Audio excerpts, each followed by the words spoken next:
Para los que nos puedan ver también por las redes. Es una palabra para los tiempos finales. Así es que le voy a rogar que tenga la mayor atención posible. Claro de que por razones de tiempo no se puede detallar todo, pero tenemos que darlo en normalmente, ya saben, yo acostumbro solamente en una sesión dar lo que tengo que decir, no dejar una segunda parte, porque algunos a veces no pueden venir y se queda incompleto. Hebreos capítulo 10, versículos 12 y 13.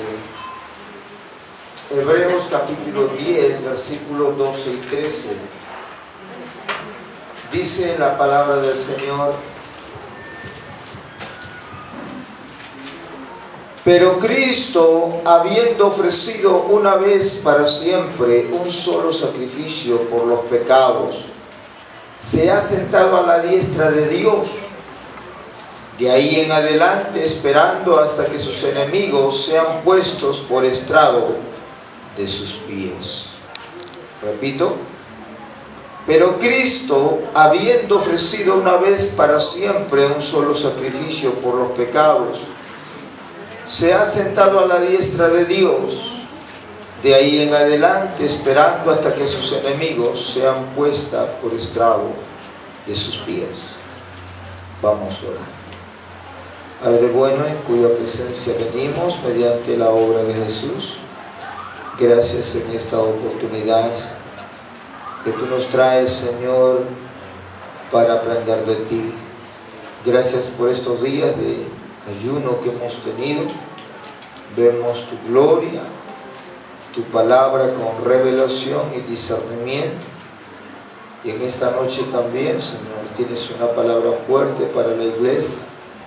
Y no como denominación, y no como iglesia local.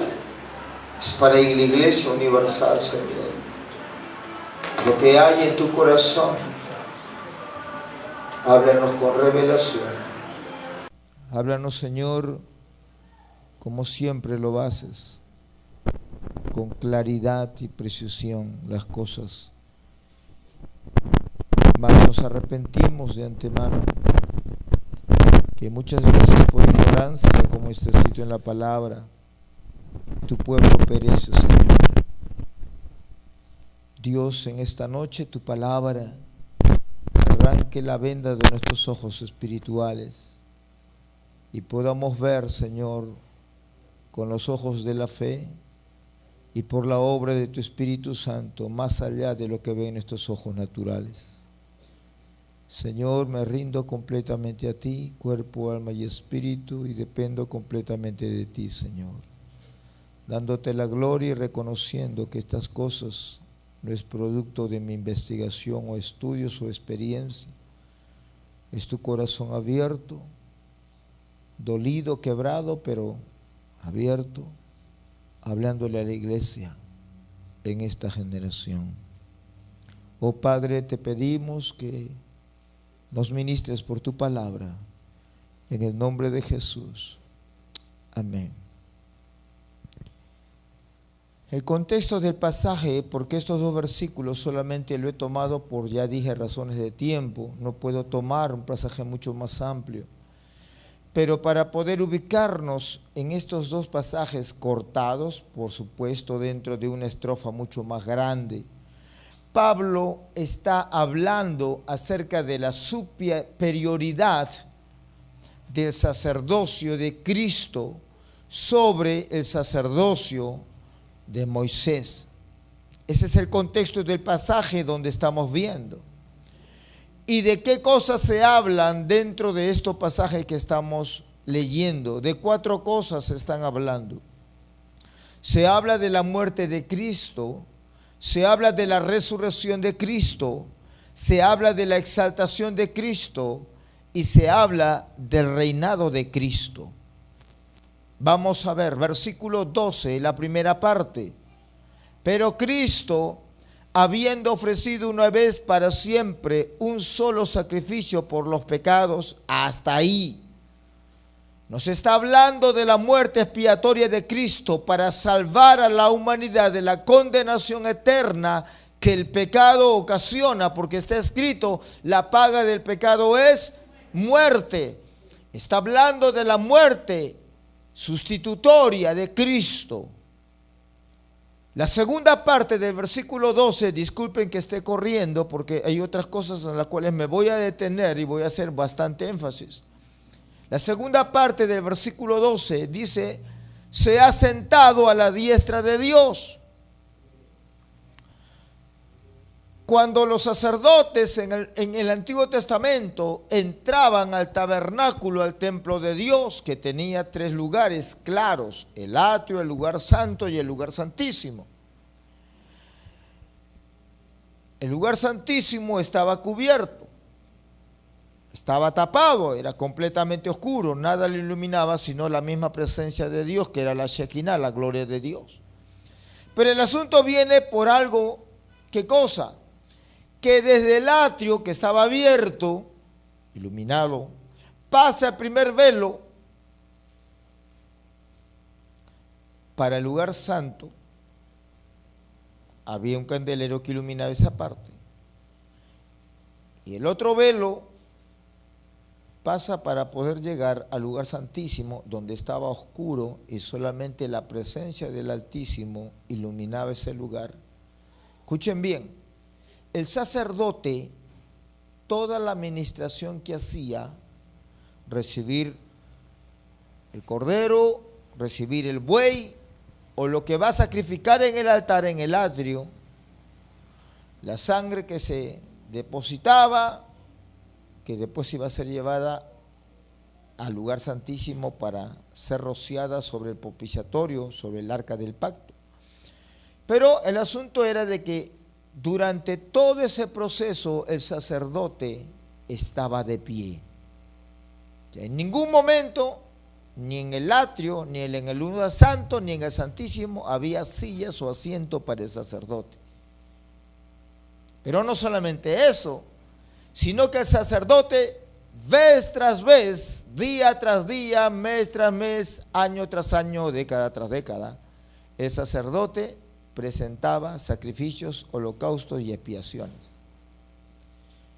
Pero el contexto del pasaje que estamos hablando, cuando dice que Cristo, que dice, se sentó a la diestra de Dios, el sentarse, ¿qué indica? Que la obra que Cristo hizo de morir en la cruz como una ofrenda agradable, perfecta, única y suficiente, irrepetible, es una obra consumada. Que a diferencia del sacerdocio en el Antiguo Testamento, que Pablo va a discutir en el capítulo 10, que esas ofrendas y sacrificios no podían quitar el pecado de la humanidad, no podían quitar el pecado de los judíos. ¿Qué era lo que hacía? Tapaba, cubría. ¿Correcto? Es como cuando algunas personas, ¿no? Supongo que aquí no hay, tienen alguna visita de urgencia y no hay tiempo para barrer. ¿Qué hacen? Como sea, pasan la escoba, levantan el tapiz o la alfombra y amontonan ahí todo el polvo. ¿Está el polvo allí o no está? Pero ¿cómo está? Cubierto, ¿verdad? Eso era lo que hacía los sacrificios y holocaustos en el Antiguo Testamento, con el pecado de todo oferente, de todo aquel que iba y presentaba su oveja, su cordero, su buey, etcétera, etcétera. El pecado que hacía era cubierto por esa ofrenda, pero no era quitado. Mas cuando Cristo murió en la cruz, recuérdense que en Jordán, cuando Juan el Bautista estaba ministrando y ve a Jesús, ¿qué dice? He ahí el Cordero de Dios. No dice que tapa el pecado del mundo, él dice que quita el pecado del mundo. Y Pablo aquí está presentando eso, que Cristo, al estar a la diestra de Dios, Cristo ya es obvio que ha tenido que morir. Y para estar a la diestra de Dios, ¿qué cosa? tiene que haber sido resucitado por la voluntad de Dios y por el poder del Espíritu Santo. Entonces Cristo está resucitado a la diestra de Dios, está sentado junto al trono de Dios. ¿Y eso qué significa, hermano? Lo que los judíos no querían aceptar. ¿Qué cosa los judíos no querían aceptar de Jesús? Dos cosas: que Jesús era hijo de Dios. Los judíos no aceptaban que Jesús era hijo de Dios.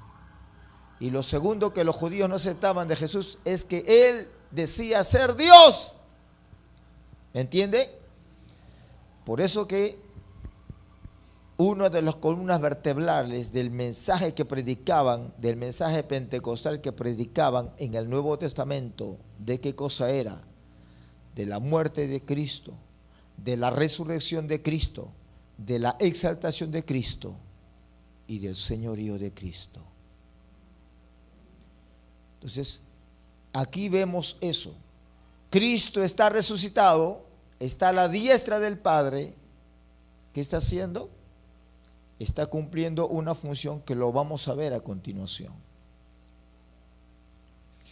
Versículo número 13. Estoy en Hebreos 10:13. De ahí en adelante, ojo, ya está Cristo sentado a la diestra del Padre. Dice, de ahí en adelante, esperando hasta que sus enemigos sean puestos por estrado de sus pies. ¿Qué significa eso? Cristo es, ¿qué cosa? La cabeza del cuerpo, que es la iglesia, ¿correcto? Estaba profetizado en el Salmo 110:1 la resurrección de Jesús y la exaltación a la diestra del Padre. Ya estaba en el Salmo 110, capítulo 110, versículo 1. El salmista David, inspirado por el Espíritu Santo, decía: Jehová dijo a mi Señor. ¿Quién Jehová? El Padre le dijo, ¿a cuál Señor? A Jesús. Siéntate a mi diestra hasta que ponga a tus enemigos por estrado de tus pies. Ahí hay un detalle que no lo vemos en Hebreos. Y en varias citas bíblicas, aun cuando Jesús cita el Salmo 110, el detalle que hay en el Salmo 110, a diferencia de Hebreos, mientras que en Hebreos dice, estamos en Hebreos 10:13. De ahí en adelante, esperando hasta que sus enemigos sean puestos por estrado de sus pies. Observation. Miren lo que dice en el Salmo 110. ¿Hasta qué? ¿Quién? Hasta que Dios el Padre ponga a tus enemigos por estrado de tus pies. Ese es el detalle. ¿Me entiende? O sea, que Jesús está reinando, sí, a la diestra del Padre. Pero ese reinar lo hace hasta que el Padre, utilizando a la iglesia, ponga como alfombra, como tapiz, bajo la planta de los pies, el reinado de Jesús. ¿Cristo está reinando? Sí. Algunos dicen, pastor, usted se equivoca porque la iglesia que usted ha dicho, le ha puesto, se llama Jesucristo es nuestro Rey. Se equivoca, Jesucristo no es nuestro Rey. Jesucristo recién va a reinar en el milenio. Jesucristo ahorita es Rey de los judíos. Eso es una mala teología. Estamos viendo ahorita que Cristo reina. ¿Y reina sobre qué? ¿Y reina a través de qué? ¿Y a través de quién? A través de su cuerpo, que es la iglesia. ¿Me entiende? ¿No se alegra?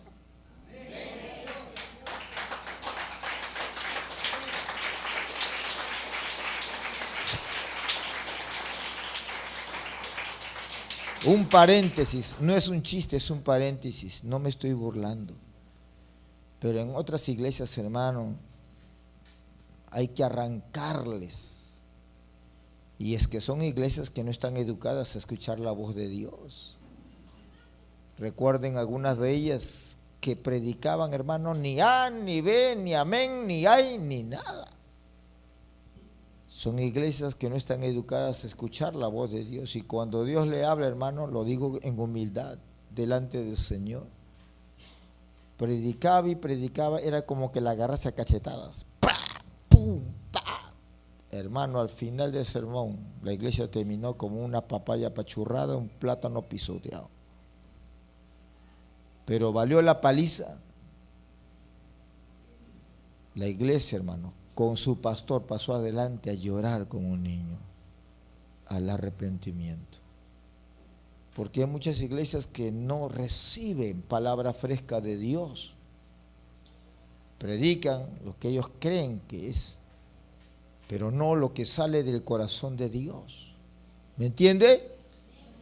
Entonces hay pastores que ni siquiera disciernen qué es lo que es pecado, qué es lo que no es pecado. Entonces Dios trae, pecado es esto y esto y esto y esto y esto. ¡Ah! Que el pastor no sabe menos la oveja, hermano. ¿Me entiende? A su nombre. Apláudele al Señor.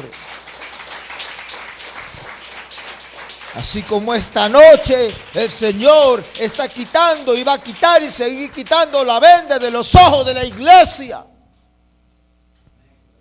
Como me la quitó a mí, hermano. Se lo digo con humildad.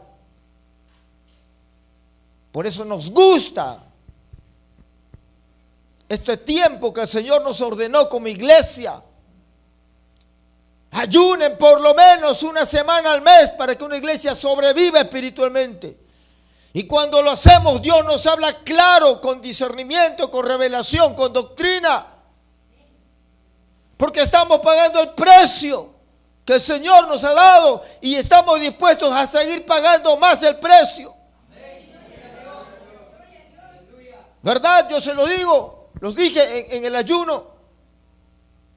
Como pastor principal de esta congregación local, es verdad que estamos ayunando una vez a la semana, una semana al mes. Pero personalmente yo le decía, Dios, ¿cuántos días voy a ayunar como pastor principal? No porque me la crea o quiera ser algo súper espiritual o busque fama, nada. No, Señor. Para lo que tú me estás mostrando y revelando. Señor, yo necesito que tú me digas cuántos días de ayuno voy a hacer. Segundo, cuántos días de ayuno va a hacer el cuerpo pastoral de esta iglesia. Y Dios habla claro, hermano, más claro de lo que usted me está escuchando. Y el Espíritu al testimonio viene. ¿Y qué dice el Señor por el Espíritu Santo? ¿Cuándo el cuerpo pastoral de esta congregación aprenda a ayunar los 7 días? Ahí hablamos, me dijo. ¿Cómo yo te puedo pedir que ayunes 10 días, 15 días, 20 días? Si el cuerpo pastoral de la iglesia no es capaz de ayunar 7 días, porque algunos ayunan 2 días, otros 3 días, otros 4 días. Y usted se asustará, pastor, ¿qué están haciendo? ¿Competencia de ayuno? No, mi hermano. Estamos pagando el precio de lo que nuestros ojos van a ver. Y para bien que lo están grabando, para que el día en que usted vea lo que Dios va a hacer, usted va a entender que no fue una mente inflamada, no fue una emoción, sino como años anteriores, en este mismo altar, Dios lo ha estado hablando, diciendo, y nuestros ojos, y usted y su presencia de usted, es testimonio de lo que Dios había hablado tiempo atrás. A su nombre. Apláudele al Señor. Por eso estamos diciendo, hermano, el mensaje pentecostal que dieron, ¿de qué hablaba? De la exaltación de Cristo y del señorío de Cristo. Hechos capítulo 2, versículos 33 y 36. Me estoy salteando por razones de tiempo. Hechos 2:33 dice: Así que, exaltado por la diestra de Dios y habiendo recibido del Padre la promesa del Espíritu Santo, ha derramado esto que vosotros veis y oís. ¿De qué está hablando? El Padre exaltó, ¿a quién? Al Hijo. Verso 36. Sepa pues ciertísimamente toda la casa de Israel que a este Jesús, a quien vosotros crucificasteis, Dios le ha hecho Señor y Cristo. ¿De qué está hablando? Del señorío de Cristo. Ese mensaje pentecostal de la exaltación de Cristo y del señorío de Cristo, hermano, logró desatar un gran avivamiento que duró más de 300 años. Y toda Asia la llenaron con la palabra del Señor. ¿Dónde dice eso, pastor? Romanos capítulo 15, versículo 4. Pablo dice,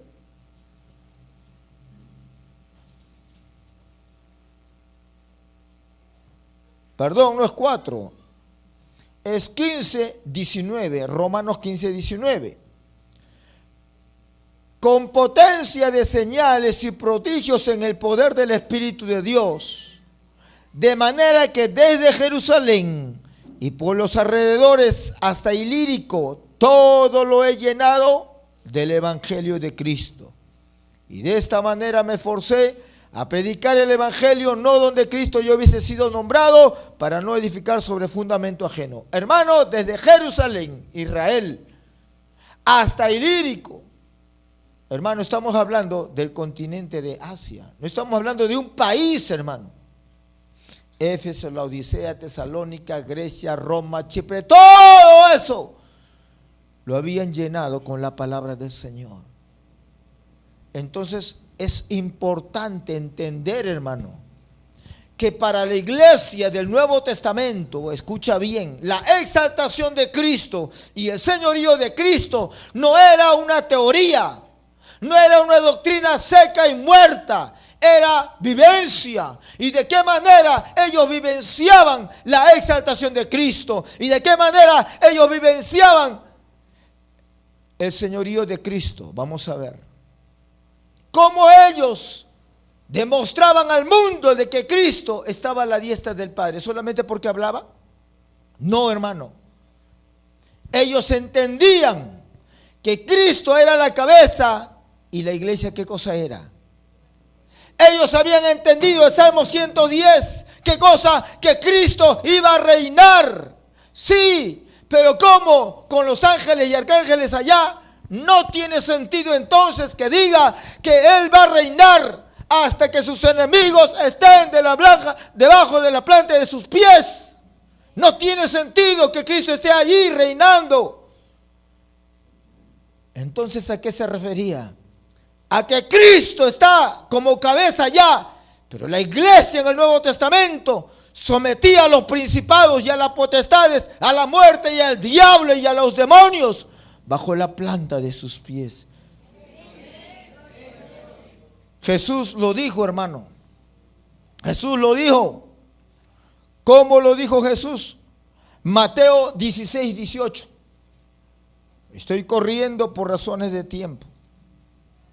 Mateo 16, 18 dice así: y yo también te digo que tú eres Pedro, y sobre esta roca edificaré mi iglesia, y las puertas del Hades no prevalecerán contra ella.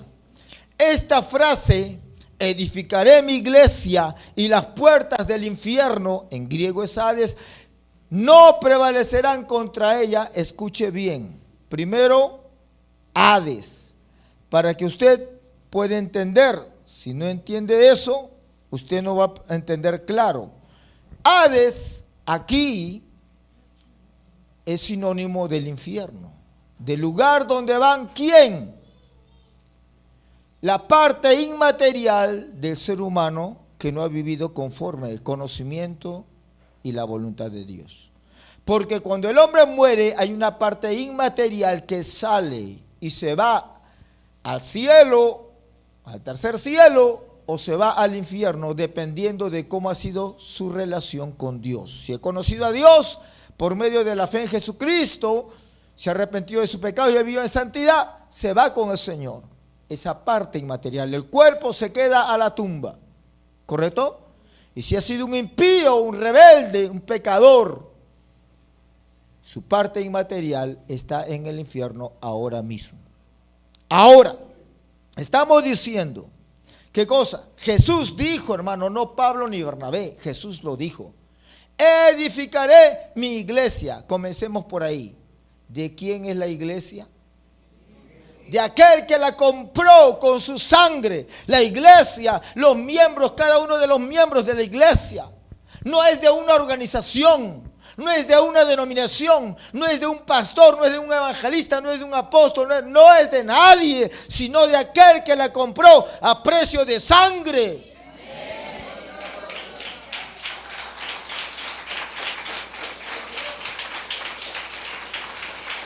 Es un error y es un pecado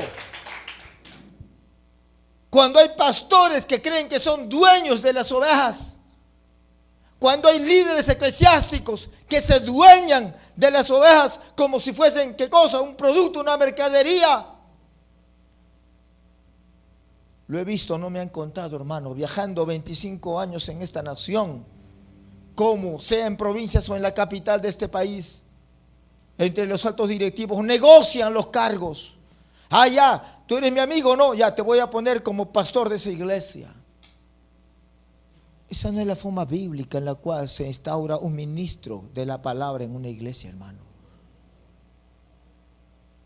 Ellos creen que la iglesia es de ellos, como si fuese una mercadería, su chacra, su hacienda. Y la Biblia jamás dice eso. Jesús lo dijo: edificaré mi iglesia. O sea, la que es la de Cristo y la que se va a ir con Él ha sido comprado a precio de sangre.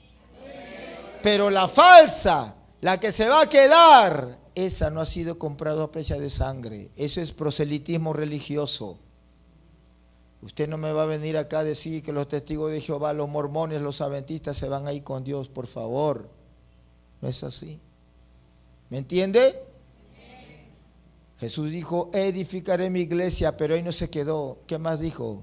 Y las puertas del infierno no prevalecerán contra ella. Le voy a dar rápidamente los 3 significados de esta frase. ¿Qué significa cuando Jesús dice: edificaré mi iglesia y las puertas del infierno no prevalecerán contra ella? Rapidito, por razones de tiempo. Número 1, lo primero que significa eso es que todo el ejército del maligno no podrán contra mi iglesia. Ese es un significado. Otro significado es los guardianes del infierno. Pastor, ¿usted cómo sabe? ¿Ha visto, hablado, entrevistado? Bueno, el diablo tiene guardianes. No hay tiempo de explicarle, por eso le estoy diciendo. Recíbalo por fe, después ya lo estudiamos en el Instituto Bíblico. Número 2, los guardianes del infierno, está diciendo Jesús, no podrán detener el avance de mi iglesia por la salvación de las almas. Pero el tercer significado de este pasaje es el más completo, hermano. ¿Sí? ¿Qué, pastor? Entonces las otras 2 no valen. No, ya le he dicho que en el griego las palabras tienen muchos significados. ¿Me entienden? Y hay que ver todos los significados para alcanzar la riqueza de lo que hay, de la enseñanza. ¿Qué significa cuando Jesús dijo: edificaré mi iglesia y las puertas del infierno no prevalecerán contra ella? Escuche bien, por favor, no se distraiga, estoy diciendo.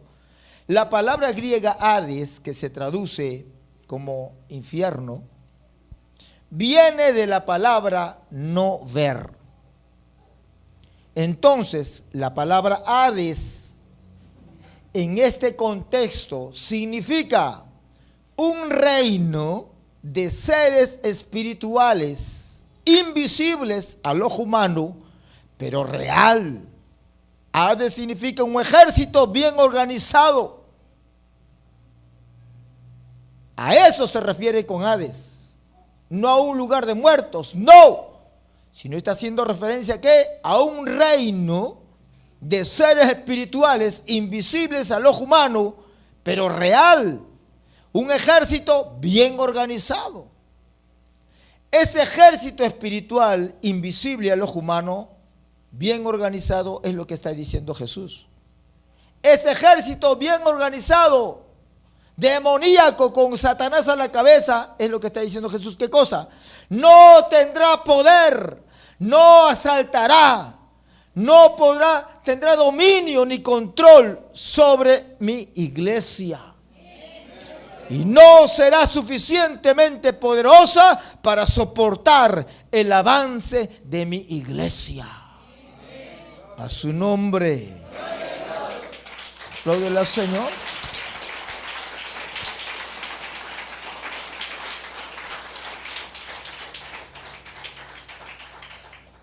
Mateo 4:23. Jesús habla del reino de Dios. Y dice: y recorrió Jesús toda Galilea, enseñando en la sinagoga de ellos y predicando el evangelio del reino. ¿De qué predicaba Jesús? Que dice: y sanando toda enfermedad y toda dolencia en el pueblo. Ahora lo va a ver más claro. Jesús en sus enseñanzas y en sus parábolas hablaba del reino de Dios o del reino de los cielos. Pero no como algo futuro solamente, sino como que el reino de Dios estaba en los corazones de todos aquellos que le aceptaban a Él como Salvador y Señor. ¿Me entiende? O sea, Jesús hablaba en sus parábolas, en sus enseñanzas del reino de Dios, pero no un futuro, sino que ya está. Y lo demostraba. ¿De qué manera? Vamos a ver con unos pasajes. Mateo 12:28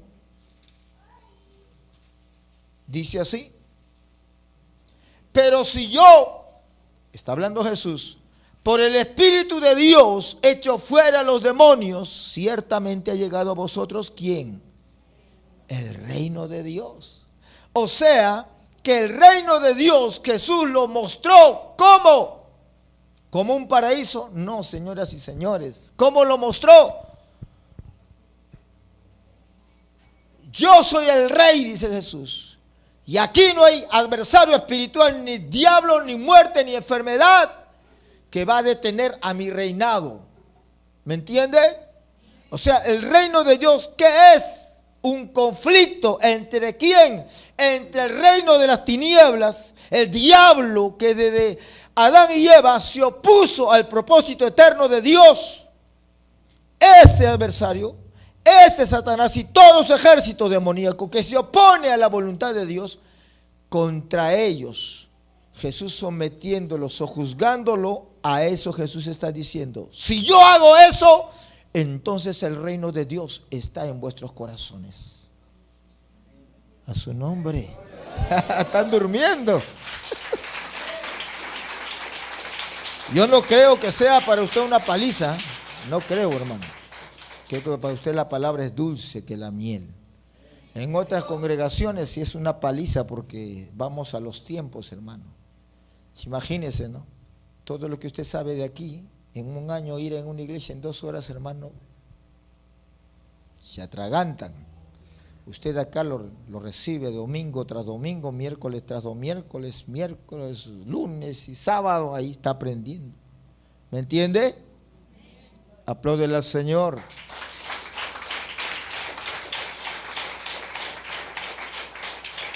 Lucas 11:20 también es otro pasaje donde el evangelista registra esas palabras del maestro. Lucas 11:20.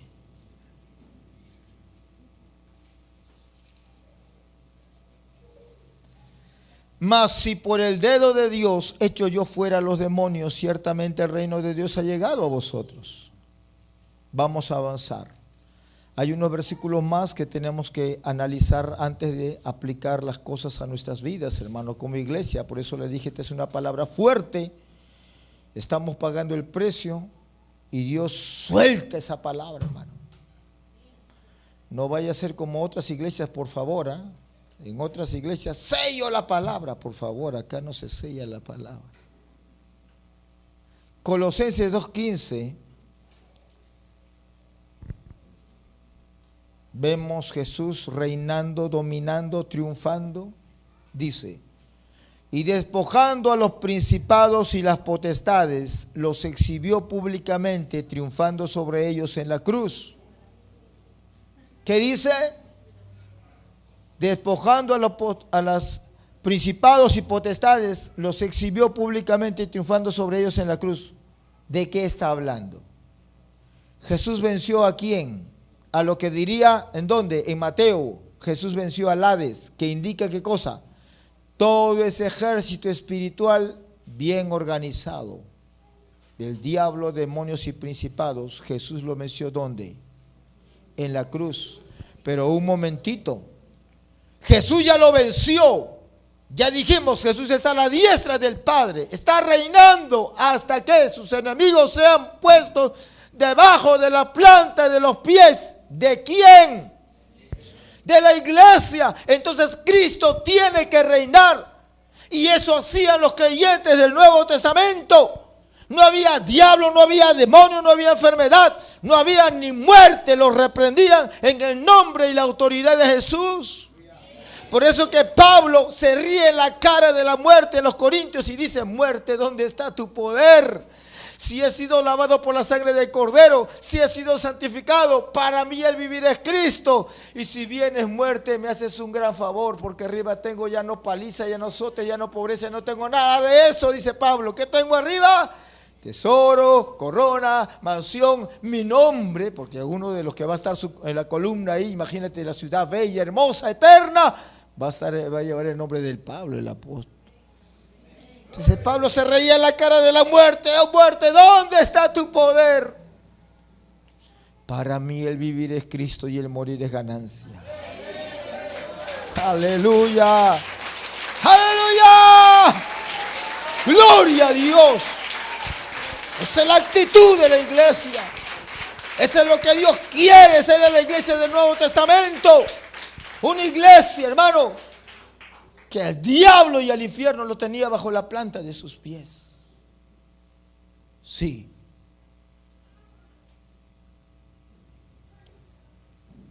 Hechos capítulo 2 versículo 43.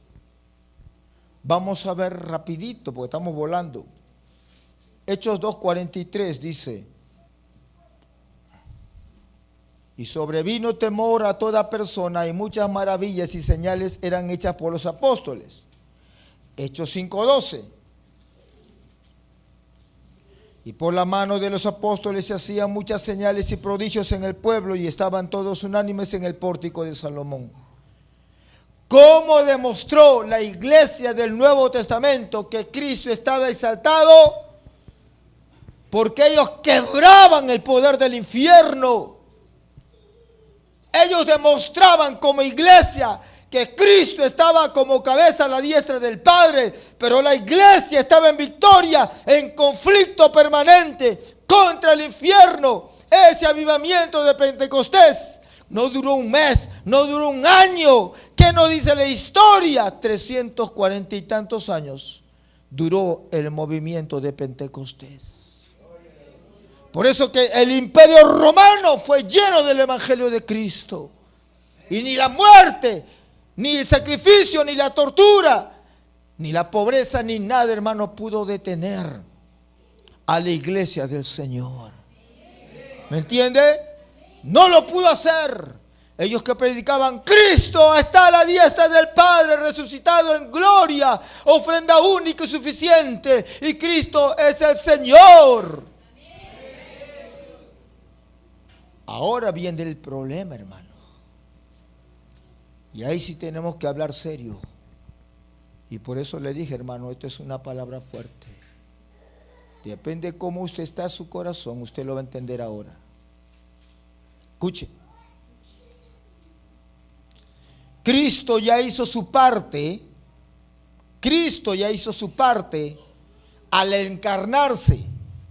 Cristo ya hizo su parte al morir en una cruz. Cristo ya hizo su parte al resucitar y ser exaltado a la diestra del Padre. Cristo ya hizo su parte de enviar al Consolador y derramar de su Espíritu Santo. Cristo ya hizo su parte en dejarnos sana doctrina. No tenemos ahora otra alternativa. Escucha, iglesia, en todo el mundo, no solamente aquí en esta congregación, no, es para todo el mundo. Escucha, iglesia, no tenemos otra alternativa. Está escrito, Cristo debe reinar y someter a sus enemigos espirituales a través de la iglesia hasta el arrebatamiento. Por eso que la iglesia tiene que tener conflicto espiritual contra el infierno. La iglesia tiene que someter a los principados y potestades. ¿Usted cree que si la iglesia estaría de esa manera en obediencia, demostrando al mundo que Cristo está exaltado y que esa exaltación se hace evidente en la iglesia? ¿Usted cree que las sociedades estarían así? Pecados, injusticia, vicios, crímenes. Hermano, usted no me va a decir que esta es una iglesia victoriosa. Quienes en alguna manera, no soy tan viejo, pero tampoco soy un niño, un chiquilín, más de 50 años de edad, algo puedo recordar de aquellos misioneros que vinieron hace 30, 40 años atrás a este país, y que dejando familia y dejando riqueza y posesiones y profesiones, vinieron por las cordilleras de los Andes, muchos de ellos caminando a pie, porque ellos predicaban al Cristo de la cruz, al Cristo resucitado, y el señorío de Cristo no era teoría, era vida. Él es mi Señor, y como es mi Señor, entonces mi vida refleja que Él es mi Señor, y yo soy esclavo de Él, de tal manera que yo no tengo voluntad. Voy a donde Él me manda, hago lo que Él quiere que haga. La iglesia, hermano, esa iglesia que era antes en esta nación, era una iglesia poderosa. Tenía bajo la planta de sus pies al diablo y a los demonios, porque era una iglesia entre muchas características. ¿Qué características tenía esa iglesia? Que era el cuerpo de Cristo en victoria. ¿Qué características tenía? Era una iglesia santa. Santa, no como ahora que los jóvenes, congreso tras congreso de jóvenes que tenemos en Lima o donde vayamos a hacerlo. Los jóvenes nos preguntan: pastor, ¿es pecado esto? ¿Es pecado esto? Usted se ríe, pero es verdad. Es verdad. 25 años llevo predicando el evangelio sagrado de Cristo Jesús. Y provincia tras provincia, no solamente los jóvenes, las señoritas, los mismos ministros me preguntan, 15, 20 años de ministerio, me preguntan: pastor, ¿esto se puede hacer? ¿Es pecado? ¿Es bíblico? ¿No es bíblico? ¿O esto es así? Les he dicho, hermano, algo bien claro, y no estoy ofendiendo. Cuando uno nace de nuevo, el que ha nacido de nuevo, aunque no haya recibido el bautismo del Espíritu Santo hablando en lenguas, profetizando, ya, pero el que nace de nuevo, el Espíritu Santo entra dentro de ti, y el Espíritu Santo dentro de ti hace dos listas. A ver, pastor, ¿en qué parte de la Biblia está eso? Nunca lo he visto, no sabía, nadie me lo contó. Apréndalo ahora. Cuando el Espíritu viene a ti, hace dos listas. En una lista, todas las cosas del mundo del diablo, carnalidades, orgullo, mentira, chismes, burlas, todas esas cosas. Y el mismo Espíritu Santo hace una lista en la otra parte donde pone todas las cosas que agradan a Dios: ayuno, oración, santidad, leer la Biblia, evangelizar, misiones, diezmos, ofrendas, todo está en eso. Por lo tanto, el que está lleno del Espíritu no necesita preguntar: ¿me he visto de esta manera? ¿Me he visto de la otra manera? ¿Esto es pecado? Esto no es pecado, porque el Espíritu hace ese trabajo. Hermano, la santidad no es de afuera hacia adentro, es de adentro hacia afuera. La santidad es un producto de la obra interna del Espíritu Santo en el corazón del creyente que realmente ha nacido de nuevo. Nosotros hemos tenido casos, hermanos, en los congresos de jóvenes, que han habido jóvenes, señoritas, 2 años en la iglesia, 2 años en una iglesia evangélica pentecostal, gritos de júbilo, remolineando y todo eso, hermano. Nunca habían nacido de nuevo. Para que usted vea, o sea, el que usted esté en esta congregación, solamente Dios va a dar testimonio si usted ha nacido de nuevo. ¿De qué manera? Porque el primer fruto que da uno que realmente ha nacido de nuevo es el fruto del arrepentimiento. Después viene el fruto del Espíritu Santo. ¿Me entiende? Entonces, ¿qué estamos viendo? Cristo exaltado se hace evidente mediante ¿qué? Las obras de poder que se hacían en la iglesia del Nuevo Testamento. Pero estábamos haciendo una reminiscencia ¿de qué? De las características de esa iglesia cuando vino acá al país 50, 60, 70, 100 años atrás. Sí, porque la iglesia evangélica en este país tiene más de 100 años, ¿Y qué nos dice la historia? ¿Cuál era la característica de esa iglesia que sometía al diablo y a los demonios bajo la planta de sus pies? Santa, llena del Espíritu Santo. Era una iglesia de oración y de ayuno. Por eso que aquí no le corremos al ayuno, al contrario, estamos orando. Dios, ¿cuántos días más voy a ayunar? No somos la primera iglesia, ya le he dicho. El día que usted escuche en otras naciones y en otros pueblos que también lo que el Señor nos dijo a nosotros y lo estamos obedeciendo y pagando el precio, por lo menos para que una iglesia sobreviva espiritualmente, por lo menos una iglesia para que sobreviva, no es que está en la cúspide de espiritualidad, sino para que sobreviva, para que se diga que esa iglesia sí está en la presencia del Señor, por lo menos sus miembros, pastor incluido, deben de ayunar una semana al mes, no un día al mes, una semana. Esa era la iglesia antigua, hermano. Yo he trabajado con mujeres de Dios que ayunaban 15 días. Mi pastor en esta nación 2 veces, ya le dije una vez, ayunó 21 días. Y nada más, no, ese es el récord que hizo. 2 veces ayunó 21 días, porque otras veces ayunaban 15 días, 10 días, 7 días. Sí. Yo he trabajado con guerreras de oración que Dios les hablaba claro. Sierva, 15 días de ayuno, haz. Y esa era la iglesia antigua, mi hermano, de ayuno, de oración. ¿Qué otras características tenía esa iglesia que sometía al diablo y al infierno bajo sus plantas? Era una iglesia sensible a la voz de Dios y obediente a la voz de Dios. Hoy hay jóvenes que me dan risa, hermano. Pastor, usted es bien sarcástico, ¿no? Irónico es, ¿no? A veces. Y Dios me tiene que corregir tal vez. ¿Saben por qué? Yo a veces me burlo, hermano, soy irónico. Porque hay jóvenes que a veces en los congresos vienen y están orando, Señor, úsame, yo quiero hacer tu voluntad, mire cómo lo usas a tal fulano, sutano, perengano.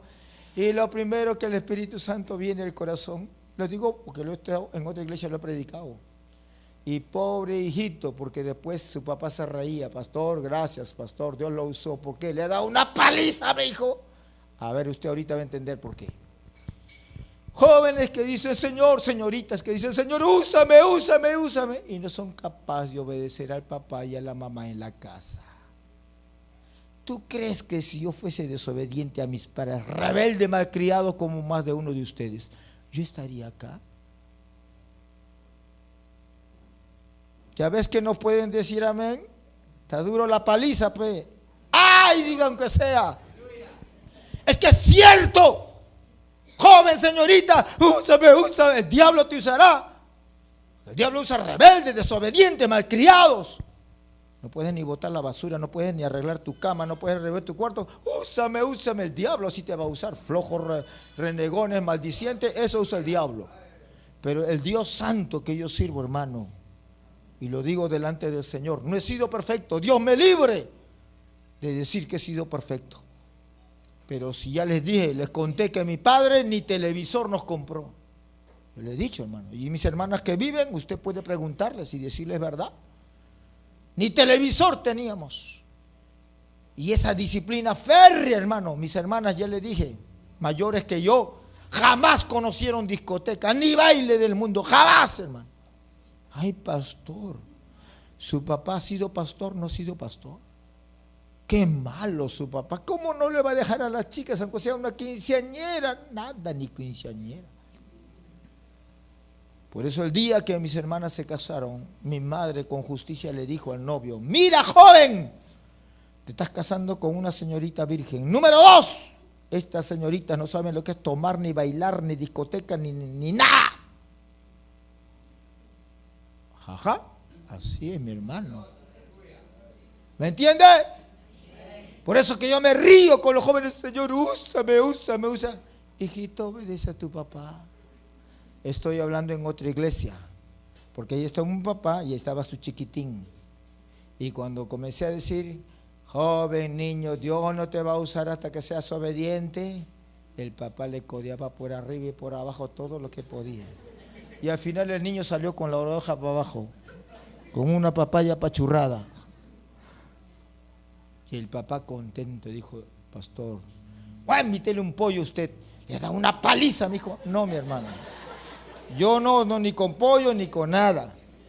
Yo predico lo que Dios me da. Como en esta noche, muchos están, para uno comenzaron siendo una miel y ahora es una paliza. Depende cómo usted está, pues, mi hermano. Pero yo no voy a cambiar el mensaje. Quiere que Dios lo use, aprenda. En su casa es la primera escuela de Dios, que usted tiene que aprender obediencia. Mamá, a mí nomás me mandas, hija, hijo. Papá, a mí nomás me mandas, y mi hermana. Ay, Señor, por eso que Pablo oraba en Efesios 1, 18, 19, que dice: Señor, dale espíritu de revelación para que entienda que los estás preparando para algo grande. Un pequeño ejemplo nada más, y perdone que me ponga como ejemplo para que usted vea que no estoy con cuentos. Por muchos años, ya lo vamos a ver más adelante, por X razones que lo voy a contar en otra oportunidad, yo no recibía la llenura del Espíritu Santo. Más de 10 años. Yo me convertí a los 13 años de edad. ¿Y qué pasaba? Oraba: Señor, lléname. Y muchos años no recibía el bautismo del Espíritu Santo. Todo el mundo hablaba en lengua, yo no hablaba en lengua. Y yo recuerdo, hermano, escucha bien, ahí está, que yo le reclamé a Dios. Ya me molesté, pues, ¿no? Muchacho, pues. Le dije: Dios, tú no me amas. Tú no me amas porque mira, esta señorita, yo le ponía con nombre y apellido y el Señor sabía, ¿no? De la iglesia donde yo era oveja, pues, ¿no? Señor, mira, esta señorita, le dije, no ora como yo, no ayuna como yo, no llora como yo. Yo estoy hace años buscando: lléname, Señor. Y esta señorita se acaba de convertir 2 meses, ni ora, ni ayuna, ni nada. Y viene y comienza a llorar. ¡Ah! Ya está hablando en lenguas. Yo, Señor, 3, 4 años, nada, ni una lengüita hablo. Y pasaban los años y se me fue toda la fe y yo llegué a orar honestamente. Ríense, pues, ¿verdad? Yo le dije: bueno, Señor, ya. Señor, lo único que te pido ya, si no me quieres bautizar con el Espíritu Santo, lenguas, esas cosas que yo veo, profecías, sacar a los demonios, ya no me vas a usar así. Señor, por favor. Ya no tenía fe, hermano. Es que en creyentes pasan así. Cuando tú oras por una necesidad: Señor, tengo una deuda, Señor, tengo un cáncer, tengo una enfermedad, y ya tu fe ya no da, ¿qué cosa oras? Hágase tu voluntad. Que ya no tiene fe, porque tiene fe y dice: no, Señor, me va a sanar, Dios me va a ayudar. Pero cuando ya no hay fe, ya, pues, hágase tu voluntad. Y ese hágase tu voluntad es sinónimo de flojera, no es sinónimo de humildad. El asunto viene en que yo ya le dije: Dios, está bien, si no me vas a bautizar con el Espíritu Santo, ya, lo único que te pido, Señor, es que antes de morir, siquiera una lengüita quiero hablar, para saber cómo es el bautismo del Espíritu Santo. Porque desde mi niñez he visto misioneras hablaban, sacaban demonios, sanidades, milagros, lenguas, interpretan visiones, hasta se iban al cielo, al infierno, todo completo. Y yo nada, yo estaba en una iglesia de ese tipo. Por eso puedo dar testimonio de esa iglesia antigua, hermano. de santidad, de oración, de ayuno. ¿Qué diablo, qué demonios, hermano? No me la contaron, yo lo he vivido. ¿Me entienden? Y esa era mi fe, pues, ¿no? Señor, antes de morir, una lengüita quiero hablar para saber cómo es el Espíritu Santo. Y después ya me muero ya. Ya no tenía fe, pues. Hasta que en el tiempo de Dios, en su misericordia, Señor, ¡bam!, me llenó con su Espíritu Santo. ¿Y ustedes qué cosa creen? Tantos años de sufrimiento y de esperar. ¿Usted cree que ahora lo voy a dejar esa llenura del Espíritu? Dios tiene propósito. Al que quiere celeste, que le cueste. Y como a mí me costó, ahora yo no lo dejo así nomás al Espíritu Santo. Todos los días trato de hablar en lenguas. Todos los días. Y estoy hablando más de 23 años. ¿Me entiende? Por eso a mí me admira cuando escucho un predicador que dice: ay, hermanos, qué bueno estuvo el avivamiento. Después de 10 años estoy volviendo a hablar en lenguas. 10 años. No, hermano. Pero hay algo que quiero explicarle. Cuando yo le reclamé al Señor por esa señorita que decía: Señor, ¿cómo es posible? Estoy 3 años buscando la llenura del Espíritu Santo y nada, Señor. ¿Y cómo a esta hermanita que viene 2 meses se convierte, ya está recibiendo el Espíritu Santo, ya está hablando en lengua, está profetizando? Señor, no me amas. ¿Sabe qué es lo que me ayudó a perseverar, hermano? ¿Sabe qué? El Espíritu Santo me habló claro y me dijo: siervo. Y yo ni pensaba que iba a ser un siervo. Pero ya en la presciencia, en el conocimiento anticipado de Dios, Dios tiene todo previamente calculado. Yo ya sabía que iba a estar en el ministerio. Dios ya sabía, yo no, si estaba en la secundaria, en el colegio. Y ahí fue cuando el Señor me habló y me dijo: ¿sabes por qué yo te hago esperar bastante esto? Me dijo. Y hoy mis ojos ven lo que el Señor dijo, hermano. No es que Dios lo despreció y que bueno, pobrecita, para que no llore tanto le doy la llenura del Espíritu. No. Ahí está, no voy a comentar qué hace, qué no hace, cómo está la hermana. Lo único que sí te digo es que Dios lo que me dijo, cuanto más te demores y tú perseveras, sabe que yo te estoy preparando para cosas grandes. Por eso quiero que aprendas disciplina, perseverancia, todo eso tiene un propósito. Por eso es lo que les digo, joven señorita, en vez de quejarte: ay, mamá, todo me mandes, ay, a mí no más. Dios abra tus ojos espirituales para que te diga: hijita, estás perdiendo la oportunidad, porque no es tu mamá la que te va a recompensa, no es tu mamá la que chequea, soy yo. Aprende a obedecer, agacha la cabeza, sé humilde y vas a ver que la otra engreída o lo que sea, vas a ver, esta se va a relegar, a ti te voy a usar. Pero cuando lo hagas, sé humilde, porque si te ensoberbeces, yo te puedo dar, y lo que yo te puedo dar te lo puedo quitar también. Aún la humildad, Dios, por eso, siendo profesionales de carrera, nos llevaba a la puna a predicar, hermano. Ahí Dios nos tenía que llevar a la cruz, a sacarnos todo el orgullo, la soberbia, que soy profesional, que pinqui, nada, Señor, vaya a la puna peruana, ahí a caminar, vaya a dormir en el suelo, ahí oliendo a llama. Por eso hay muchos que acá no conocen todavía el camino de la cruz. Lo vamos a llevar. Sí, si Dios lo va a usar a usted, usted tiene que pasar lo que Dios nos ha probado a nosotros y aún más todavía, porque ahora es más difícil las misiones que antes, hermano. Es otro día, lo vamos a hablar. Quiero centrarme en el tema. Por eso le estoy diciendo bien claro. ¿Cómo demostraba la iglesia del Nuevo Testamento la exaltación de Cristo? ¿Cómo lo demostraba? Porque Cristo era evidente en sus vidas. No había diablo, no había demonio. Y ya estaba diciendo las características de una iglesia. ¿Qué cosa? ¿Cómo era, hermano? Una iglesia en esta generación. ¿Cómo lo hacían? Ya le dije, una iglesia que oía la voz de Dios, obedecía, no discutía, no estaba: Señor, confirmation. A ver si es tu voluntad, Señor, porque tú no me puedes pedir mucho, Señor. No. Eso puede haber sido Abraham a David. Yo no soy Abraham, yo no soy Pablo, yo soy fulanito, menganito. ¿Cómo me vas a pedir un sacrificio tan grande?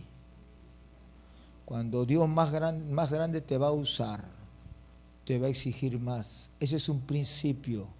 Este edificio, cuanto más piso se eleva, el fundamento es más abajo. ¿Por qué? Porque si lo hacemos al ras, con un movimiento sísmico, aparecemos en el otro lado, en el otro del vecino. ¿Por qué? Porque no tiene fundamento. El fundamento es directamente proporcional a la estructura que se va a construir. Todo arquitecto, todo ingeniero civil sabe que así es. Entonces, cuanto más te exija Dios en tu casa, en tu esto, obedece, cierra la boca, sé humilde, porque Dios te está preparando para algo grande. ¿No lo crees, hermano? Todos los pastores que estamos aquí, estamos acá porque hemos pasado por esa escuela. No es teoría, es verdad, funciona. Eso no es la escuela de la universidad XX, esa es la escuela de Dios. Así es que de hoy en adelante, si te mandan a barrer, gracias, Señor, me estás dando la oportunidad, sé que algún día me vas a usar. Mira, Señora, estoy obedeciendo sin renegar. Amén. Está bien, muy bien. ¿Estás aprendiendo? Por eso es que Dios no los usa, muchachos, señoritas, Dios no los usa. Úsame, Señor. Y no obedeces al papá, y no obedeces a la mamá. Cuando nosotros hablamos con el papá, con la mamá, hermanita, ¿y cómo va fulanita? Ay, hermano. La oveja negra, pero acá ves una oveja blanca. Sí, acá será la blanca, pero en mi casa es la negra. O sea, ¿qué pasó? ¿Qué pasó con la oveja? Está como el cocodrilo, cambia de color según la estación. Puede ser, el camaleón cambia de color según la estación. Puede ser, hermano. ¿Me entiende? Rapidito. ¿Qué más? Esa iglesia que sometía bajo la planta de sus pies hacían evangelismo con poder, hermano. En las calles, predicando, sanando enfermos, tuberculosos, cancerosos. Esa iglesia hacía misiones, echando fuera demonios en la calle. ¿Cuántas veces cuando yo era niño, adolescente, salíamos a la calle, hermano? Yo miraba, no me contaron. Aquellos que fueron mis pastores, aquellos que fueron misioneros, hermano, en la calle, a los locos, a los endemoniados, hermanos. Y él le dije, la iglesia anterior donde yo me formé, hermano, no menos de 50, no menos, a lo largo de 70 años casi, no menos de 50 personas que la ciencia lo decían locos, fueron sanados y liberados, y de ellos 3 llegaron a ser pastores. ¿Me entiende? Esa era la iglesia que sometía al diablo y a los demonios bajo la planta de sus pies. Ahora vamos a ver rapidito cuál es la iglesia de ahora. Porque es una iglesia que no puede demostrar el señorío de Cristo. Porque es una iglesia que es pura teoría, bla, bla, bla. ¿Sabe por qué? Mira cómo es la iglesia en este tiempo, hermano. Escucha bien. La iglesia de este tiempo, que no tiene poder sobre el infierno, está llena de orgullo. Son iglesias que se ufanan. Mira los colegios que tenemos, mira los edificios que tenemos, mira la Santa Sede, mira las oficinas, mira las alfombras. Al diablo, al infierno, ¿qué le importa tus edificios? ¿Qué le importa tu colegio? ¿Qué le importa tu alfombra? Esa es la iglesia que tenemos en este tiempo, orgullosa, soberbia, no humilde, no reconociendo que somos nada y nadie y todo lo hace el Señor. Como Pablo dijo, por la gracia de Dios, es la gracia de Dios, no soy yo.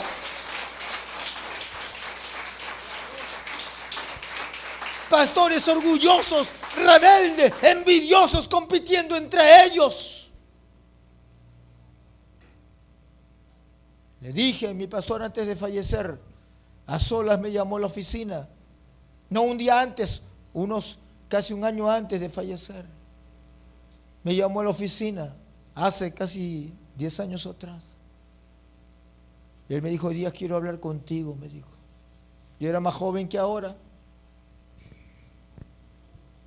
Y él me dijo, tú no sabes cómo los pastores de esta denominación te envidian. Te envidian.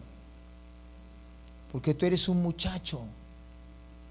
Y Dios te usa con dones que ellos nunca lo han visto.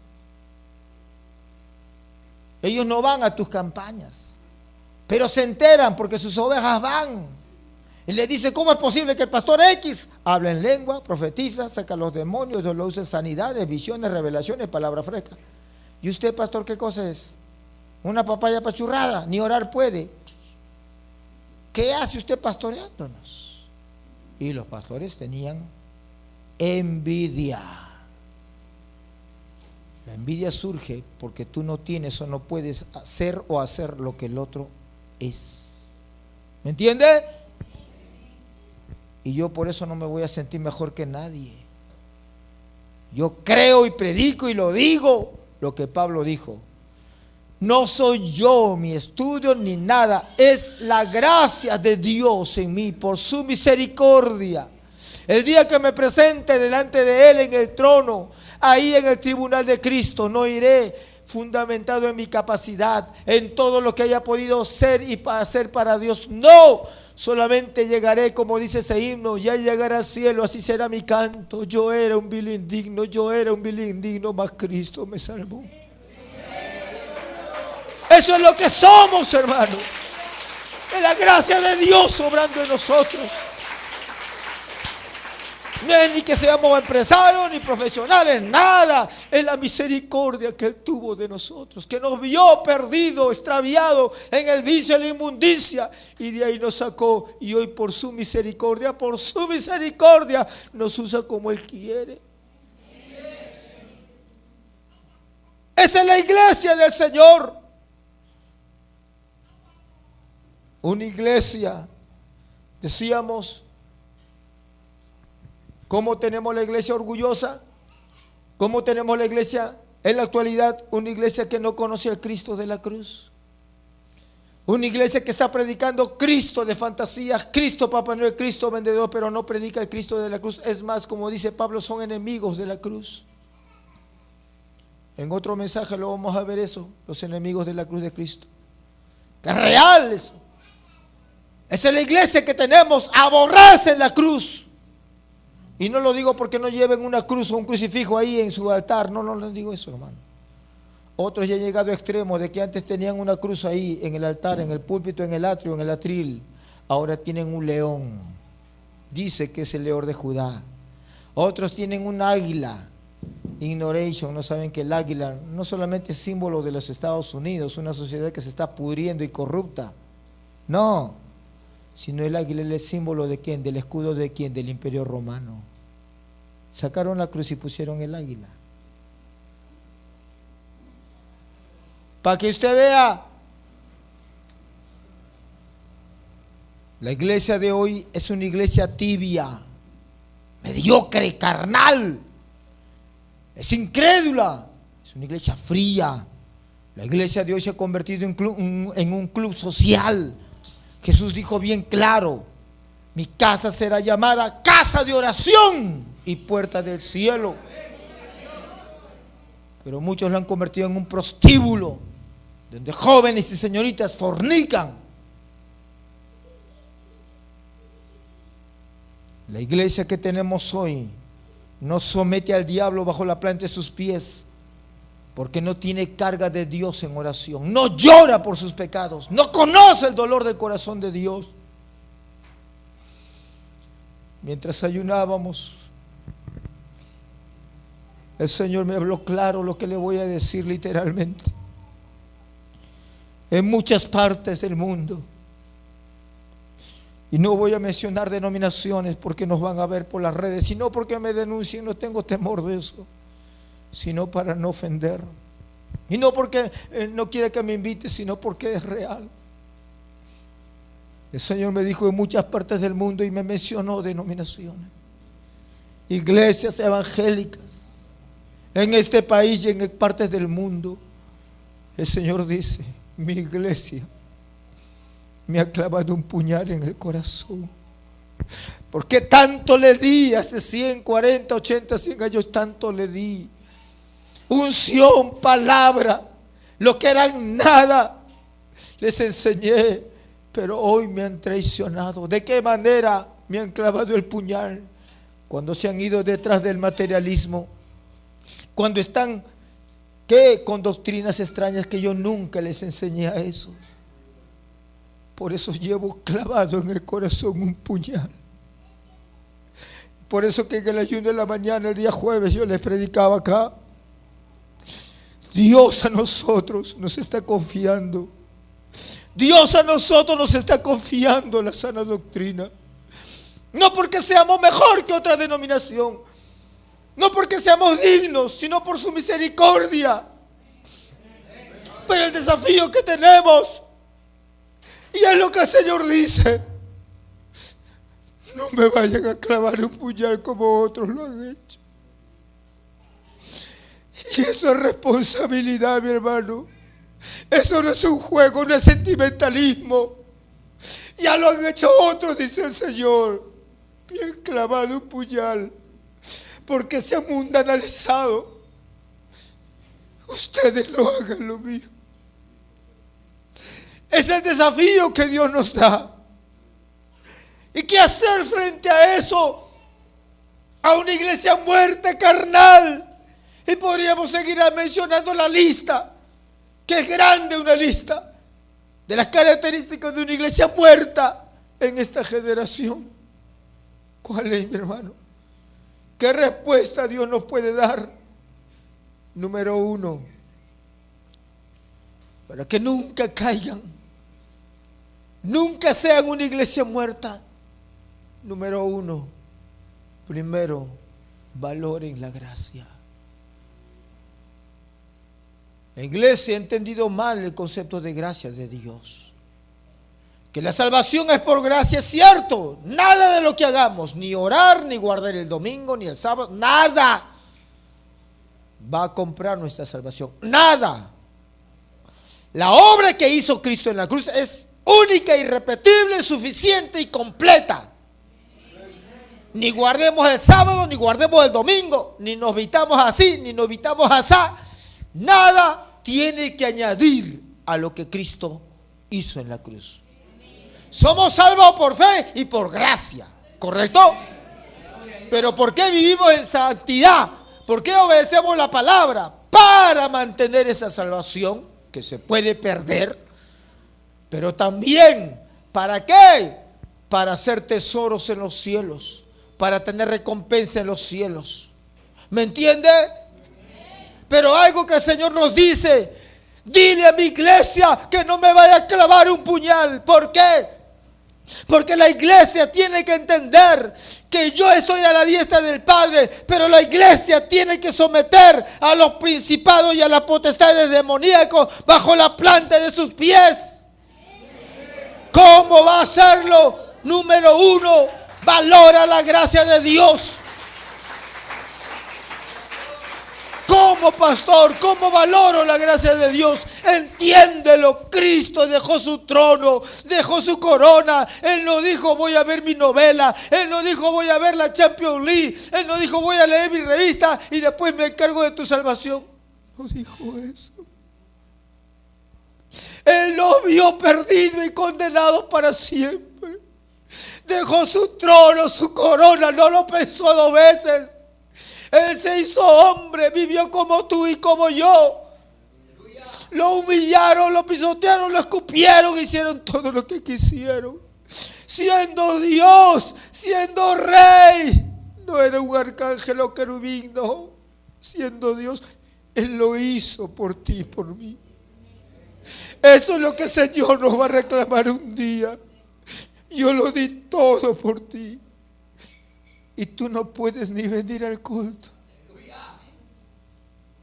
¡Qué desgracia! No tienes tiempo para buscar mi rostro. Dietrich Bonhoeffer, el 15 de abril de 1945, era un pastor evangélico en Alemania de Hitler. Él se rebeló contra Hitler porque todos, aún los pastores, que decían Hey Hitler. ¿Usted sabe lo que significa eso? El símbolo de la subordinación, de la lealtad, de la sumisión y adoración a Hitler. Cientos de pastores alemanes lo hicieron, evangélicos, compañeros de Dietrich Bonhoeffer. Él escribió un librito que hasta ahora se publica en cientos de idiomas, El costo del discipulado. Y en ese librito él dice, Cristo lo dio todo por nosotros y nosotros también tenemos que darlo todo por Él. Aún la muerte, dice. Por eso que él dice, la gracia de Dios no es barata, mi hermano. Para ti será barata porque lo recibes por fe, pero para Cristo le costó todo, su vida misma. Y él lo demostró. Abril de 1945 lo llevaron preso porque él jamás levantó su mano para decir, hey Hitler, no. Hitler es mi Señor, Hitler es mi Dios, no, él nunca dijo hijo. Lo metieron preso. En uno de los campos de concentración lo ahorcaron por causa de Cristo. Ese hombre hoy está en el reino de los cielos.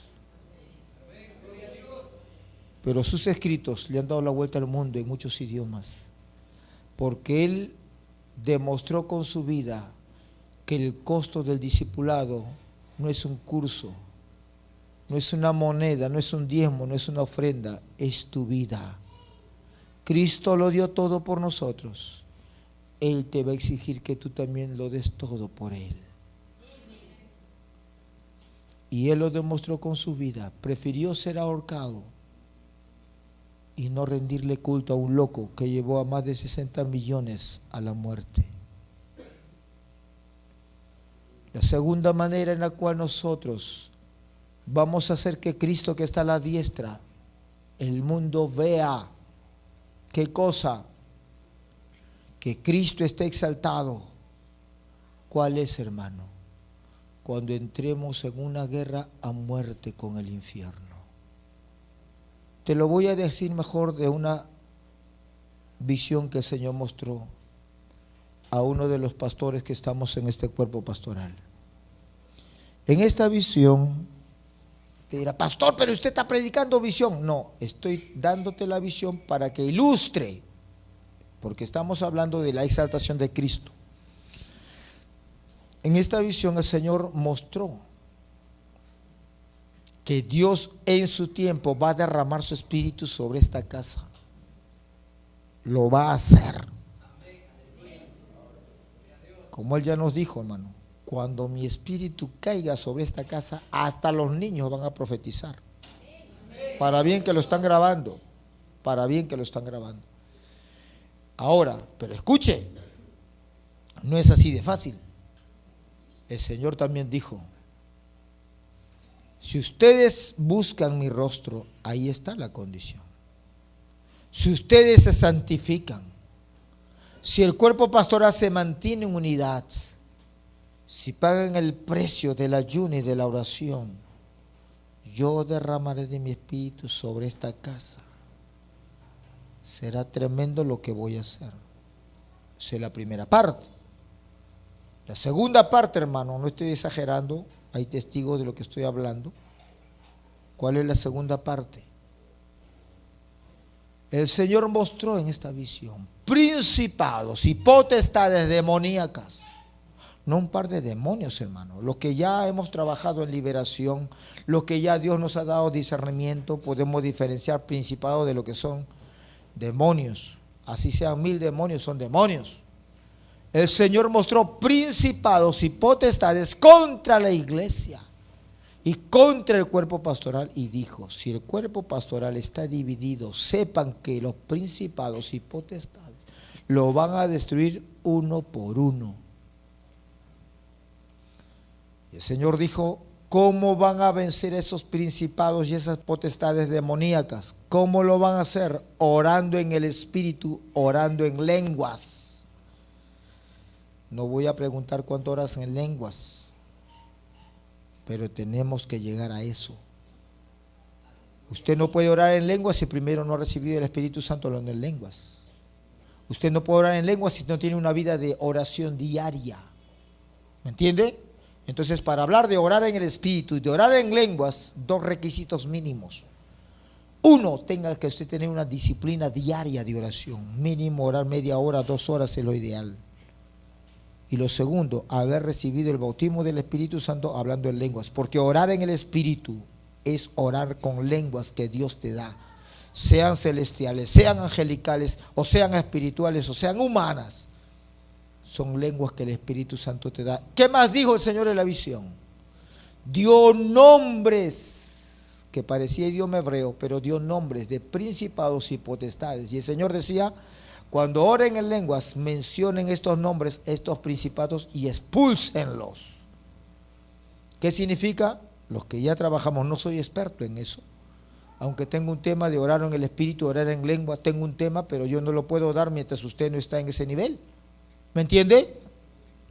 Escuche bien lo que le digo. Entonces, ¿qué pasa?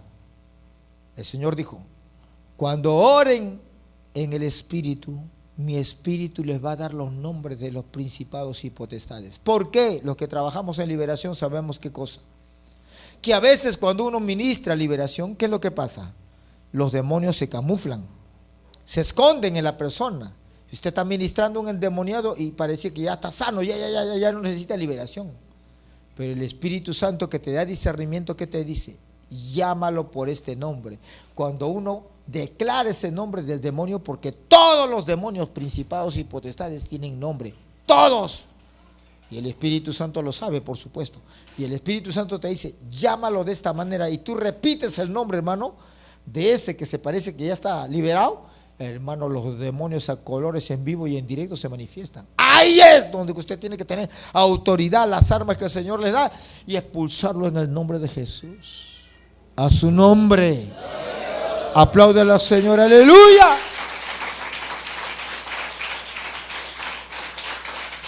Por eso, hermano, tenemos, ¿qué cosa tenemos que entrar en una batalla espiritual, hermano? No estamos jugando. El diablo no juega, mi hermano. El diablo te va a destruir tu economía, tu salud, tu vida, tu familia. La va a destruir, entiéndelo. No voy a poner muchos ejemplos, pero para que tú veas nomás, 2 ejemplos reales. En una oportunidad un joven, de esos pues que salen muchos a cantar conciertos, ¿no? Dicen que son ministros de alabanza, salmistas, bueno, qué sé yo. En un concierto de jóvenes, qué sé yo, hay cantidades. En su canción dice, Dios es grande, el diablo es chiquitito. ¿Y qué más dice? Bueno, vamos a pisar la cabeza del diablo, vamos a pisar la cabeza del diablo. Y comenzaba a cantar ahí, y todo el mundo, pisa la cabeza del diablo, pisa la cabeza del diablo. Y él pensaba que por cantar, ya, mágico, se pisa la cabeza del diablo. Muy bien, terminó el concierto, lo que sea. Pasó un mes, el joven cayó en fornicación con una señorita. El joven que decía, vamos a pisar la cabeza del diablo. ¿Cómo sabe? Porque el pastor testificó lo que te estoy diciendo. ¿Qué cosa? El joven en pleno acto sexual, disculpen, pero así fue el testimonio. Tristemonio, pero así fue. El joven en plena fornicación, el demonio habló a través de la señorita. Y en su cara le dijo, ahora, ¿quién tiene pisado a quién? Y el joven quedó loco. Hermano, el diablo no juega. Un segundo ejemplo, del cual yo sí fui testigo. No me la contaron. Estuve para ir a provincias, pero antes de ir a provincias, un aniversario, una iglesia muy conocida en provincias, antigua, 40 años, iba a su aniversario, pero antes de salir el van, el micro, la combi que nos llevaba con varios pasajeros, me llevaron a orar por un familiar cristiano de esa familia que me llevaba a provincias para su aniversario. Cuando me estaba antes de llevarme, me dijo, pastor, queremos que ore porque tenemos un familiar que está enfermo. La escena fue así. Yo entré y con ellos también. Vi a un joven no debe pasar de 22 años. Hueso y pellejo, literalmente hueso y pellejo. Cadavérico en la parte de allá. Estaba con su mascarilla y al costado habían restos de papel higiénico con sangre. Era un tuberculoso que ya estaba full inyecciones porque ya estaba desahuciado, literalmente desahuciado. Muchacho de 22 años. Al lado de acá yo ya no me acerqué, sabía que era tuberculosis. Un tuberculosis estornuda y 3 metros cuadrados a la redonda contagia todos sus microbios. El asunto es que estaba ahí. Yo estaba casi al pie de la cama y estaba con una joven que no pasaría de 19 o 20 años de edad, que era su esposa, con un niñito de 2 años y estaba esperando otro bebé. Y antes de orar por él, por sanidad, el Espíritu nos da testimonio. Y me hace preguntarle a la hermana, porque eran cristianos los dos. Le dije, hermana, ¿ustedes son creyentes? Sí, los dos somos creyentes. ¿En qué trabajan? Bueno, nosotros trabajamos en un negocio, pero somos ministros de alabanza. ¿Son ministros de alabanza? Sí. Él toca y yo canto. Ah, ¿dónde? En la iglesia de nuestro cuñado. Su cuñado, o sea, el hermano mayor del que estaba ahí muriendo de tuberculosis, era el pastor de esa iglesia. Seguí preguntándole. Le dije, ¿están casados? No, somos convivientes. Yo le dije de frente, el diablo los va a matar primero a él y después a usted, le digo. Si ustedes no están casados, están viviendo en fornicación. ¿Cómo se les ocurre subir a un altar? ¿No saben que el diablo los va a matar? El chico entendió y comenzó a llorar. Ella se arrodilló, comenzó a llorar. Le dije, mire hermana, aunque sea con su mascarilla, cásense lo más rápido que puedan. Porque ya, si Dios tiene misericordia, lo sanará. Pero para que sea salvo, si no se casa, se va al infierno. Le dije. Así es que arreglen su vida. Cásense lo más pronto que puedan. No esperen que yo regrese desde el viaje que voy acá, porque iba a durar casi como 4 o 5 días el aniversario, hasta que regreso, pero es cadáver. Cásense por civil y por la iglesia, arreglen su vida. Si Dios lo sana, amén. Si se muere, se va con el Señor. Pero si no se muere, pero si no se casan, téngalo por seguro que el diablo se lo lleva al infierno a él y después a usted, hermano. Le dije, ¿cómo tu pastor puede dejarte que estés en un altar ministrando? El que está en un altar se expone a principados demoníacos. ¿Cómo puedes estar? No, es que como yo cantaba bonito, él tocaba bonito y hacíamos una linda pareja y Dios nos usaba cantando. Ya. Hermano, yo creo lo que Dios habla en esta congregación. Porque años nos ha hablado y nunca Dios ha fallado. Hasta con Carlos nos ponemos a llorar. Porque nuestros ojos ven la exactitud de lo que Dios dice y se cumple. Y yo creo lo que el Señor está diciendo en esta noche en todo el mensaje. No porque sea mi persona quien lo diga. Cualquier otro pastor que hubiese hecho lo mismo, lo creo. ¿En qué? En que la iglesia, para que demuestre la exaltación de Cristo, tiene que entrar en esa guerra espiritual. Y voy adelantando algo. ¿De qué? No crea que más adelante tenemos que ir entrenando a la gente, preparando. Y no crea, voy aclarando porque algunos van a pensar, pastor, va a ser como fulano, sutano, perengano. ¿Qué cosa enseñaban fulano, sutano, perengano de guerra espiritual? Hay que usar agujas para clavarle al diablo. Hay que usar sal. Hay que usar un montón de menjunje. Hermano, eso no vamos a enseñar acá. Eso no es guerra espiritual, hermano. La sal, las agujas, eso es demoníaco. No, pastor, hay que usar el estandarte. No vamos a enseñar. El chofar, cuando sopla el chofar salen los demonios. Discúlpenme, acá no vamos a hacer chofar, hermano. Aquí vamos a utilizar lo que la Biblia dice, las armas de la luz. Porque ya en este país y en esta capital, hermano, ya hay pastores que se han puesto la túnica sacerdotal. Otros el talit. Y no bamba, no falso, un talit verdadero de Israel se han puesto. Sí. Otros ya han mandado a hacer su arca del pacto ahí. Y está que lo cargan ahí. Jaja, es cierto, hermano. En este país hay iglesias que hacen el arca ya. O sea, tanto lo viven así que según ellos están haciendo guerra espiritual que ya el pastor se declara: yo soy el Moisés de estos tiempos. Claro, tiene el shofar, tiene la túnica, tiene el talit, le falta el kepí y tiene su arca del pacto. Ya él se cree ya Moisés de estos tiempos.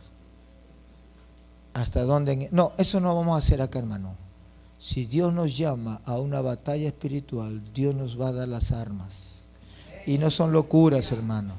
Es conforme el Señor nos va a enseñar. Apláudele al Señor.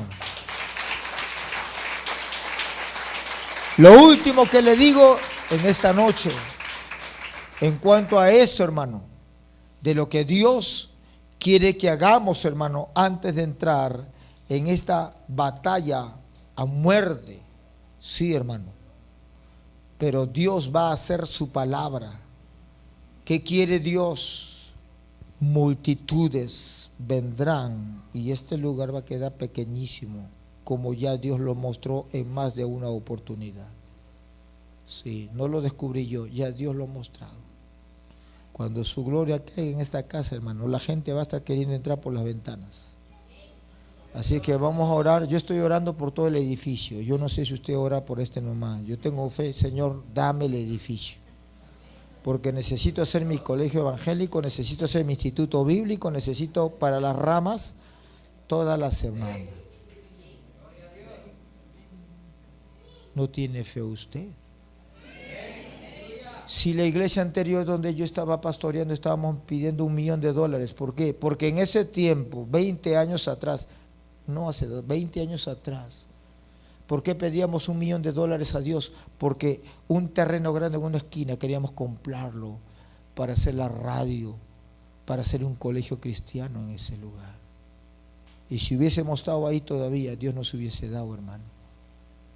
Por eso la iglesia de fe no se mueve por presupuesto, se mueve por lo que Dios te pone en el corazón.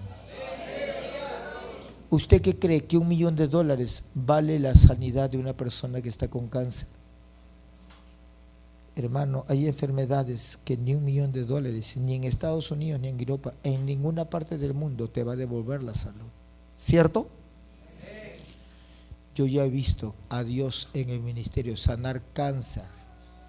Más de una persona sí da. Y yo nunca le he pedido ni un sol. ¡Pacta! ¡Dame! Nunca le he pedido ni un sol. Jamás. Porque el Señor nos enseña eso. Lo de gracia recibes y lo de gracia va a dar. Y lo que Dios va a dar es Él. No soy yo, no somos nosotros. Por eso, iglesia, y los que nos pueden ver por las redes, sepan, no le claven un puñal al Señor. ¿Cómo ustedes le clavan un puñal al Señor? Al ser una iglesia muerta, al ser una iglesia enclenque, anémica, carnal, materialista, enemigos de la cruz. Ustedes están apuñalando al Maestro. Acuérdense el día en que estén delante del Señor. Dios le va a decir: yo te dije que me estás apuñalando. ¿Por qué? Iglesia muerta, carnal. En vez de humillarte, santificarte, buscar mi rostro, expulsar a los demonios de los aires y ganar las almas en multitudes. Porque esa es la visión que Dios tiene para esta iglesia. Multitudes en Lima y en provincias. Pero tenemos que pagar el precio. Póngase de pie. Apláudele al Señor. Padre bueno, te damos toda la gloria y toda la honra en esta noche por tu palabra. Gracias, papacito lindo, por hablarnos, Señor. A todos, aun aquellos que nos están viendo ahora mismo en vivo en el Face y los que nos van a ver más adelante en el YouTube. Señor, es tu iglesia. No has hablado a este local, no has hablado a este grupo de personas o este grupo de hijos de Dios. Has hablado a la iglesia en todo idioma y en todo el mundo, que te están apuñalando, Señor, por permitir la falsa doctrina, por darte la espalda, por abandonar la senda antigua, por mundanalizarse. Dios, vuélvenos a ti, nos volveremos, papito lindo.